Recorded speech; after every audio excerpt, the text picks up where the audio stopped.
In the heart of Los Angeles, hidden among the city's lights and shadows, stood the ominous Hotel Cortez.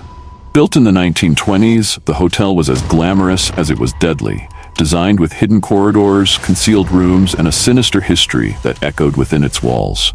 It was a place that called to lost souls, a place where people entered seeking shelter, but left changed, if they managed to leave at all.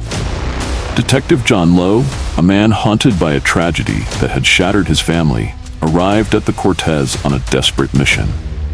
He was investigating a string of brutal murders committed in a dark, ritualistic pattern that led him to the hotel.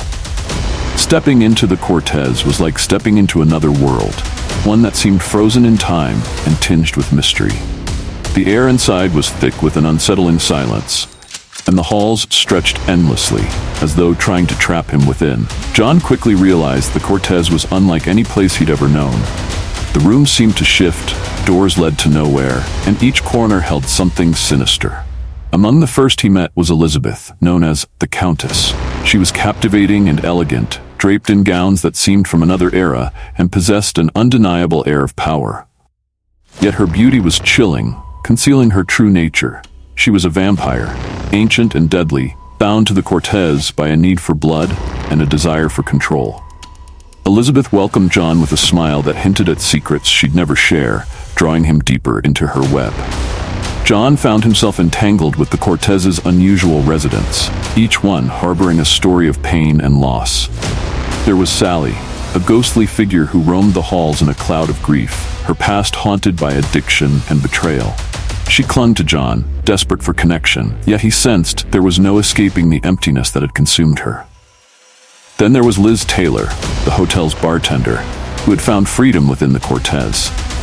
With her unique sense of style and sharp wit, Liz became a comforting presence in the twisted hotel. A survivor who'd created a family among the broken souls who drifted into her life. The longer John stayed, the more the hotel seemed to wrap around him, its corridors darkening, its inhabitants drawing him into their tangled world. The Cortez was not just a hotel, it was a mirror, forcing John to confront his own fears, regrets, and the trauma he carried from his shattered family. Every corner of the hotel reflected a part of himself he had tried to bury, and every encounter pushed him further into the Cortez's haunting embrace. As the days passed, the boundary between reality and nightmare began to blur.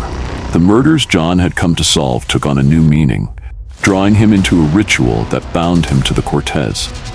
By the end, he wasn't sure if he was the hunter or the hunted, as the hotel seemed to consume all who dared to enter.